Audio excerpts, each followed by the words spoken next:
தவத்துக்கு இறங்கிய மகாதேவர் சந்நியாசி வேஷம் கொண்டு திருமால் முன் தோன்றி, யார் நீர்?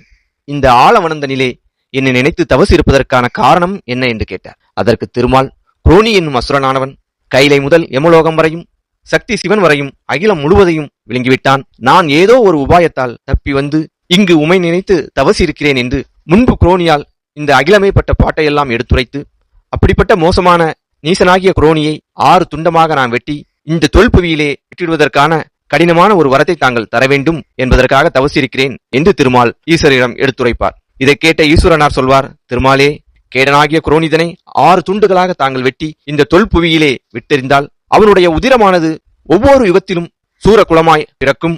அதுபோல் 6 துண்டத்திலிருந்து முதல் துண்டமானது குண்டோமசாலியாக பிறப்பான்.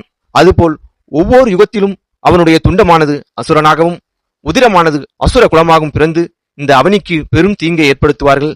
எனவே இவ்வாறு குரோனியின் துண்டத்திலிருந்து பிறவி எடுக்கும் அசுரர்களை அழிப்பதற்காக ஒவ்வொரு யுகத்திலும் தாங்களே உத்தமராக பிறந்து அழித்து அவனுடைய கடைசி துண்டம் பிறந்ததுக்கு பின்பும் அவனை அழித்துவிட்டு அவனுடைய உயிரை நடுத்தீர்ப்பு கேட்டு நரக குழியில் போட்டு மூடுவதற்கான வரத்தையும் கொடுத்து விடை கொடுத்தார். விடை பெற்று வந்த திருமால் குன்றுபோல் கிடந்த கொடிய பாவியாகிய குரோனியை கண்டு அவனை ஜெயிக்க கோபம் கொண்டு வெகுண்டெழுந்து கண்களெல்லாம் சிவக்க துடியாய் நடந்தார். நாகத்தனை கிடந்த நாராயணமூர்த்தி வேகத்தால் குரோனியை 6 துண்டமாய் வெட்டி எறிந்தார்.